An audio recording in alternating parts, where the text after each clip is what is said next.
আসসালামু আলাইকুম, coding for beginners YouTube চ্যানেলে আপনাদেরকে স্বাগতম। আজকে আমি যে সফটওয়্যারটা ইনস্টল করব সেটা হচ্ছে জাম্প অ্যাপ্লিকেশন। তো কিভাবে এটা ইনস্টল করে আমরা সেই বিষয়ে দেখব এবং কিভাবে এটা অনলাইন থেকে ডাউনলোড করব এবং ইনস্টল করব সেটার পুরোপুরি ডিটেলসটা দেখব। তো কথা না বাড়িয়ে চলুন ভিডিও শুরু করা যাক।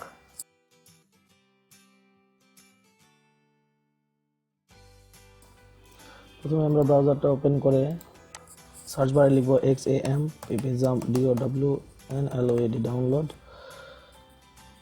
দিয়ে ওয়েব সার্চ।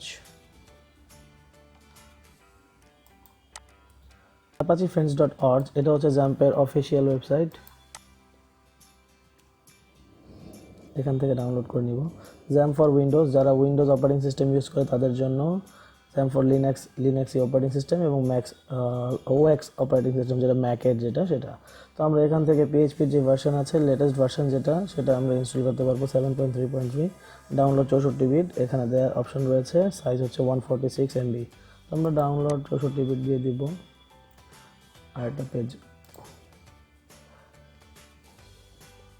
ডাউনলোড হচ্ছে, waiting for response.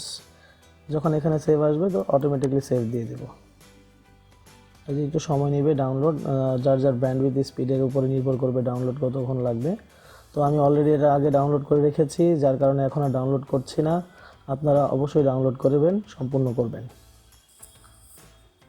Cancel, minimise করে দিচ্ছি। আমার ডাউনলোড করা অ্যাপ্লিকেশনটা এখানে, তো আমি এটা ডাবল ক্লিক করছি।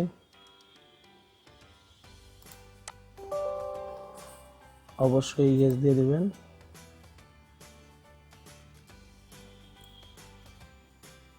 একটু সময় নিচ্ছে। ওকে, নেক্সট।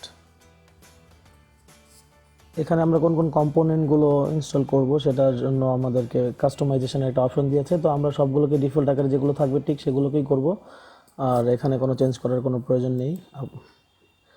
আর আমরা কোন ফোল্ডারটায় করব ইনস্টলেশনটা, কোন ড্রাইভে করতে চাই, আমরা যে কোনো ড্রাইভে ইচ্ছা করলে এখান থেকে সিলেক্ট করে চুজ করতে পারি, যে কোনো ড্রাইভ চুজ করতে পারি। সো আমাদের ডিফল্ট যে ড্রাইভটা আছে ওই ড্রাইভে জাম্প নামে একটা ফোল্ডার ক্রিয়েট করে সেখানে ইনস্টল হবে, সেটাই বোঝাচ্ছে। তো আমরা সেটাকে ডিফল্টেই রাখবো। Next next next. এখন ওয়েলকাম টু জাম্প। এখন সফটওয়্যারটা ইনস্টল হবে। তো সফটওয়্যারটা ইনস্টল হতে কিছু সময় নেবে, একটু অপেক্ষা করতে হবে। তো আমি ভিডিওটাকে এখন পজ করছি। তো ইনস্টলেশন একদম শেষ পর্যায়ে চলে এসেছে।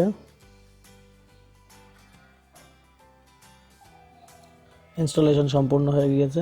ইয়েস টিক চিহ্ন থাকো কোটা। তো আমাদের কন্ট্রোল প্যানেল স্টার্ট হবে। সফটওয়্যারটা যেহেতু একটু হেভি, সো একটু সময় নেবে। তো আমরা ডিফল্ট যেই ল্যাঙ্গুয়েজটা সিলেক্ট করা আছে সেটাকেই সিলেক্ট করব। Save. Jump control panel version 3.2.0। তো এইভাবেই আমরা একটি জাম্প সফটওয়্যারকে ইনস্টল করতে পারি। পরবর্তী ভিডিও দেখার আমন্ত্রণ রইল। আজকের এই ভিডিও এখানেই শেষ। ধন্যবাদ সবাইকে।